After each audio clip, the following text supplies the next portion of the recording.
you started with as a community organizer, and rose to be president. You understand the power of moving people along, even people who aren't necessarily on your bus when you start. Talk to us a little bit about how you think of movements around the world and the power of those now, and what leaders can learn from them. Well, I'd make a couple of observations. Number one is that most big change, most human progress is driven by young people who don't know any better and figure, why can't we do something different? Old people get comfortable or cranky or protective of their status or set in their ways. There's a reason why, if you look at, for example, here in the United States, the civil rights movement, the leaders of those movements were in their 20s. Dr. King was 26 when he started, 39 when he was killed. And if you canvass the world, oftentimes that is the impetus. People asking in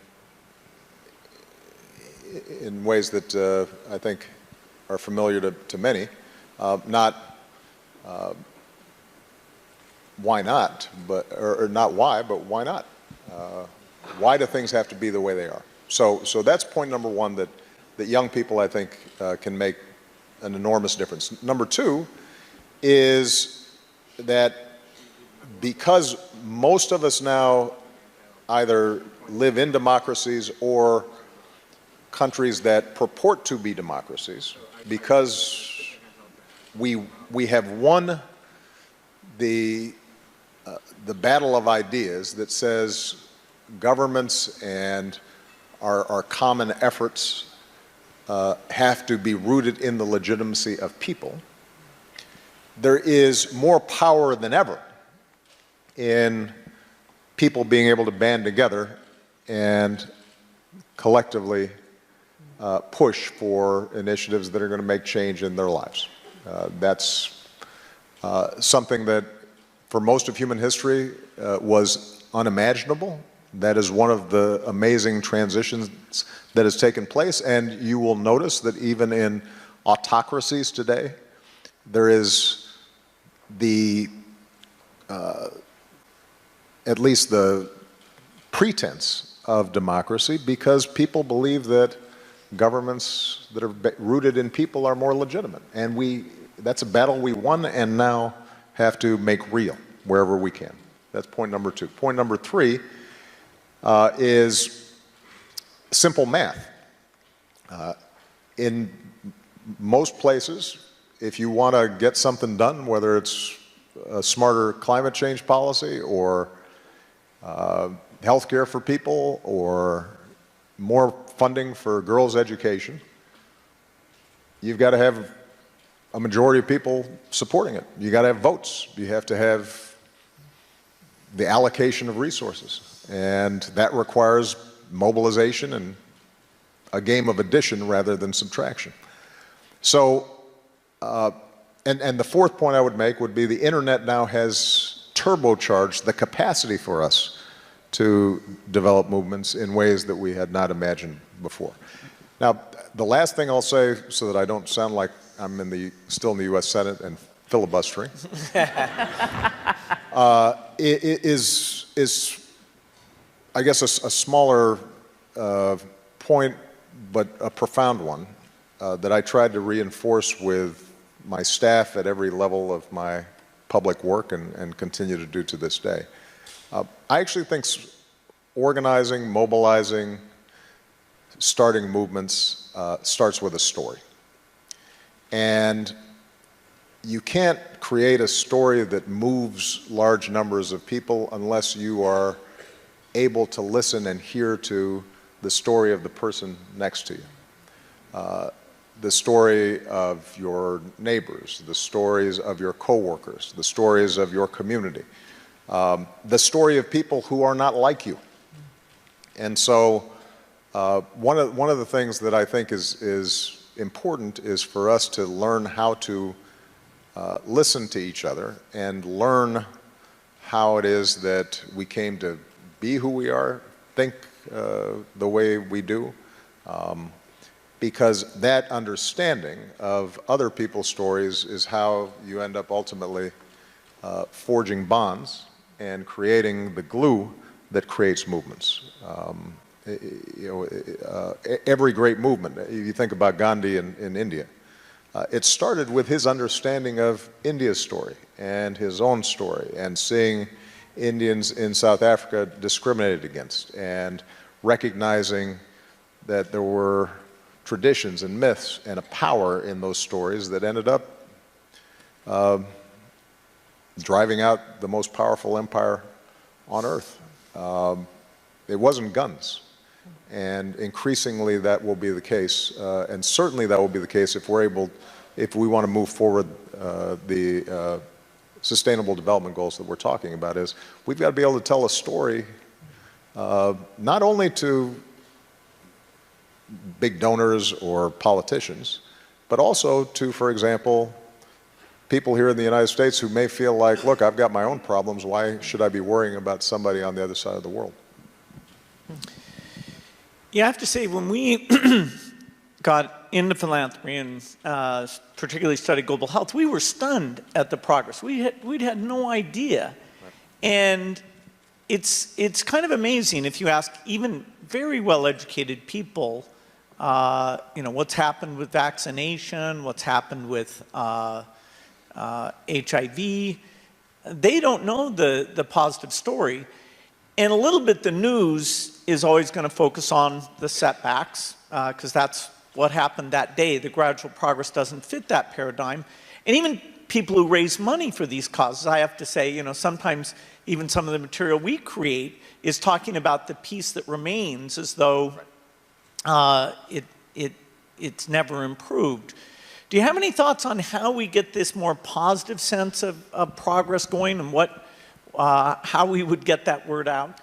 Well, look, you're talking to somebody who for 7 years tried to get the word out that things were going pretty good, and nobody, at least about 40% of the country, didn't believe me until I was gone, and then suddenly they believed it and they said things are great.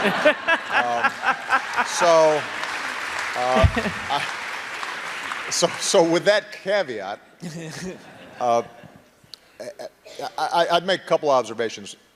One, you're right, Bill, there is the nature of the media, and maybe just the human brain, is to fasten on what's wrong, not on what's right.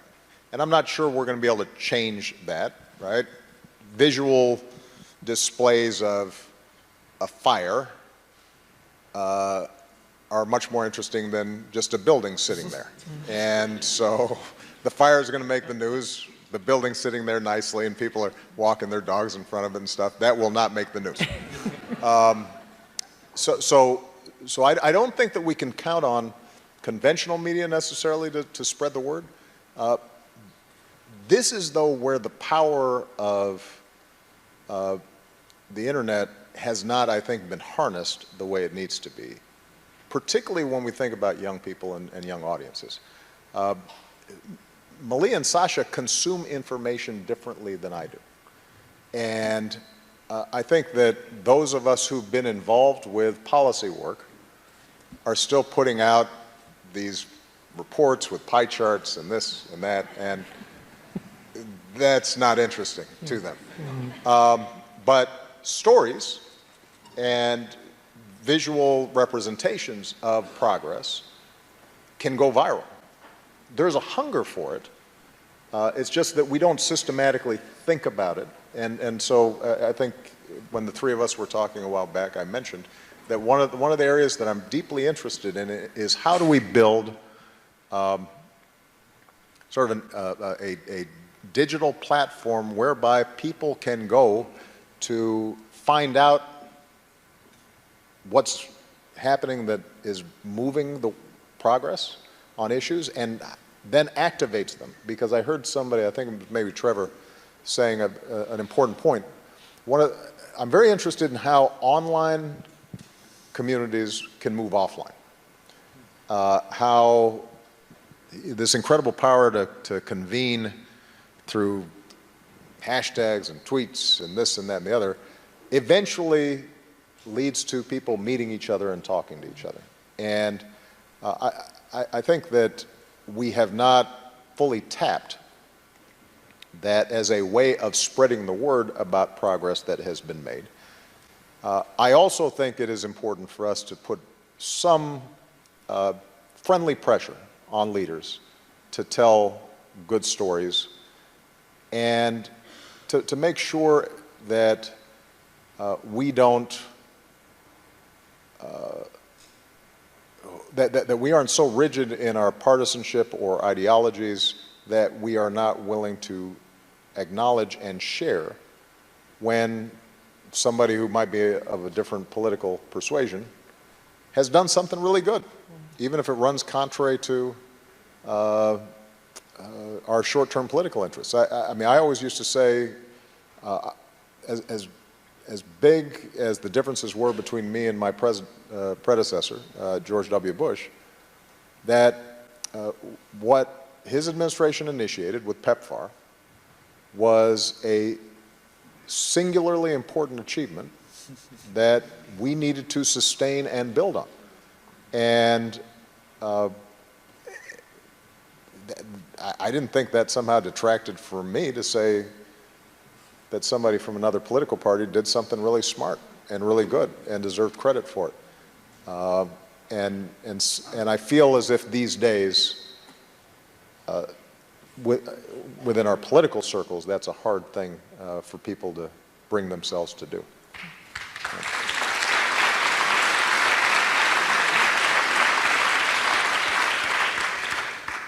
One of the things that Bill and I had the great privilege of doing when you were in the White House late in your presidency was spending a little bit of casual time on a Saturday night. Mm-hmm. And your daughters were in and out of your home, Malia and Sasha. And you've been to our house earlier this summer and saw Rory and Phoebe, two of our three, in and out of our house. Our daughter Jen is here in the front row. Tell me about... Jen's like, thanks, Mom. Yeah, sorry. You weren't home that night. Jeez. But she's about the age of That's your our daughters. Job, to embarrass you. Exactly. That's what we do. I just did it. Job done right there. But, you know, Jen's about the age of your girls, a little bit older, but how have you and Michelle thought about talking to your children about being leaders in the world and taking up this mantle of what needs to be done in the world? Well, what we've tried to communicate their entire lives is that each of us has responsibilities. When they were small, the responsibilities were small. Like, say when you want to go potty. And then as you get older, your responsibilities grow. But part of what we, I think, try to communicate is that being responsible is an enormous privilege. That's what marks you as a fully grown human, is that that other people rely on you, that you have influence, that you can make your mark, that if you do something well, that will improve other people's lives, that the kinds of values that we've tried to instill, many of them your basic homespun values like kindness and consideration and empathy and hard work, that those are tools by which you can shape the world around you in a way that feels good. And so what we've tried to encourage is that the sense that it's not somebody else's job, it's your job. And I think that's an ethic that they've embraced. Now they will choose to participate in different ways because they have different temperaments, different strengths. I think one of the mistakes that we sometimes make is to think that there's just one way of making a difference or being involved. You know, if you are a brilliant engineer, you don't have to make a speech, you can create an app that allows an amplification or the scaling up of something that is really powerful. If you are somebody who likes to care for people, you don't have to go out and lead the protest march. You can mentor some kids or work at a local health clinic that is going to make a difference. So there are a lot of different ways in which to make a contribution, and we try to emphasize that to them as well. And then the third thing that we try to encourage is what I mentioned in my earlier remarks, which is that you have to be persistent. I always tell people that my early work as a community organizer in Chicago taught me an incredible amount, but I didn't set the world on fire. You know, I got some public parks for communities that needed them. I started some after-school programs. We helped set up a job training program for people who had been laid off of work, but those communities weren't suddenly transformed. They still had huge problems. But I took that experience and then I was able to build on it. And I think so often we get impatient because change does not look as if, sometimes it's not as discernible or immediate or impactful as we had imagined in our minds, and we get disappointed and we get frustrated. And for me, by the way, that's advice in life and not just in social change. I assume occasionally there was a bug in the software build. Every now and then. Every once in a while, you know, and we got to patch it again. This is annoying. But that's how. I heard it a little differently than that. I wasn't known for my patience. Yeah.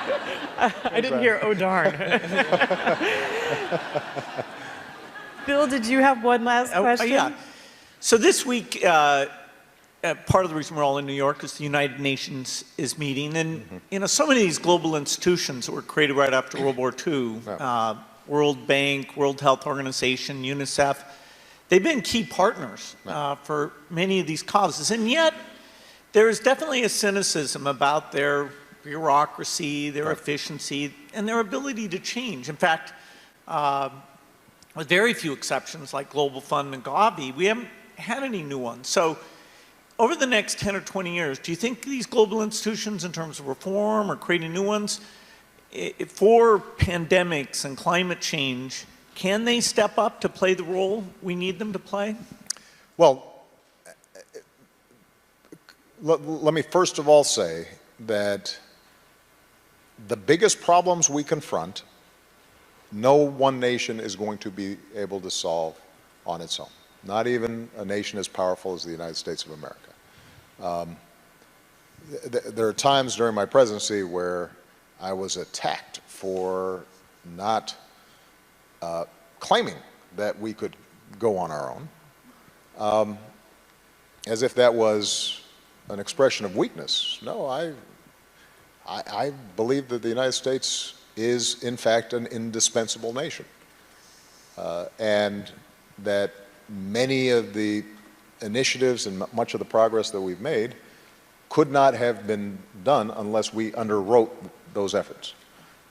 And I'll use as an example of our handling of Ebola, which in retrospect, I think a lot of historians would argue was one of the, if not the most effective emergency public health intervention in history. We had to create the architecture and the infrastructure and send our military in to create runways where the Chinese could then land planes to deliver goods. And we had to provide guarantees to the Europeans so that if they sent health workers, they could feel some assurance that they could be medevaced out if they got infected. So I take great pride in what the United States can do, but if we're talking about climate change or global migration spurred on by drought or famine or ethnic conflicts, we're not going to be able to solve those things by ourselves. And as you indicated, Bill, if we get an airborne pandemic, unlike a slow-moving, disease that's difficult to transmit like Ebola, if we haven't built ahead of time some structures to deal with this, millions of people could be adversely impacted. So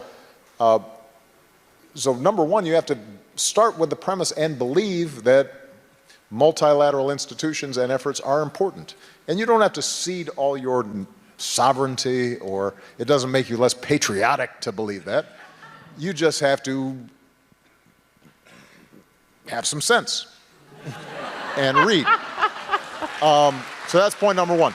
Point number two is that, in fact, there are problems with existing multilateral institutions. Not surprisingly, they were designed post-World War II for the most part, and they couldn't have anticipated everything that's happened. There is bureaucracy and inertia and resistance to reform. So it is important for every country, every leader, to be honest about the need for reform and not simply think narrowly about, well, I want to keep certain numbers of slots or votes or this or that. At least on many of the issues where there shouldn't be a big ideological controversy. Look, reforming the Security Council, that's something that goes to core geopolitical interests and is a huge, difficult, and perhaps unachievable goal anytime soon. On the other hand, making sure that the WHO works well and that we have a sufficient security trigger when a pandemic or something else happens, that is achievable. And it shouldn't be controversial. It's just a matter of digging in and getting the work done. When it comes to girls' education, there may be cultural resistance in some places to actually getting it done, but generally speaking, there aren't that many folks who will explicitly say, I'm sorry, we don't want to educate our girls and women. As a practical matter, you may see that in certain countries, but at the level of our multilateral institutions, there should be a broad consensus. And so what I would hope for is that we come up with concrete plans in those areas, oftentimes with respect to the Sustainable Development Goals, are areas where there is a consensus on at least the aims, if not always the means. And think about how can we improve delivery systems, how can we improve their operations on a day-to-day basis. But ultimately, the last point I would make, that requires leaders to feel as if it matters and is important. That in turn requires the public think that it matters and is important, because unfortunately what you discover is that most politicians and elected leaders are followers and not leaders. They're called leaders, but most of the time they follow. They see what do their constituencies care about, and they respond. And one of the biggest challenges that we've had is that, and I speak most intimately about the United States, the general public responds with enormous generosity when they see a specific story of a child who's hungry, or somebody who's been stricken by a flood. But when it comes to just a general knowledge or interest in development funding, not only do they not know much, but they oftentimes have a negative reaction, because their view is, we've got a lot of needs here at home, why are we sending money overseas? Sadly, it is one of the only areas where Democrats and Republicans agree in the United States is on foreign aid. And repeatedly you've seen public opinion surveys where people wildly overestimate what we spend on foreign aid. They think 25% of the federal budget is going to foreign aid and helping people other than folks in their towns and their communities. So the need for public education in the ways we talked about, that promote, that tell a good story, that point out that this is actually a bargain, that connect what we do with respect to development to security, not in a perfect correlation, but to say that, look, if you've got failed states, then generally some of that's going to spill over on us. If you have economies that are failing, ironically, if you are concerned about immigration and mass migration, it's really a good investment to make countries work so that people can eat, because then it's not like they're dying to get on a dinghy and float across an ocean. If the country where they were born and they loved was functioning. So thinking about ways in which we describe this both as an economic imperative, an environmental imperative, a security imperative, the more we can influence public opinion, the more you'll see politicians respond. That doesn't mean that there is not an enormous role to play for NGOs, philanthropy, and so forth. But, and I've said this to both Bill and Melinda, even with the incredible generosity and enormous skill with which they've deployed their resources over the years, the U.S. budget's still bigger. Absolutely. A lot bigger. And, a lot. you know, this notion that you can, that I hear sometimes from young people, that you can work around government and work around politics because it's too messy, or it's corrupt, or it's, you know, I just don't like those folks, or what have you. I'm sorry, guys, that's not going to work. If you want to get done what you're talking about, you will have to combine effective philanthropy and technical know-how and smart policy engineering with getting your hands dirty, trying to change public opinion and trying to ensure that the people who are in charge of the levers of power are responsive. And that will require work, and I guarantee you, you will be disappointed at points. But what a glorious thing it is to be responsible for saving the world. That's your responsibility. And ours. Thanks.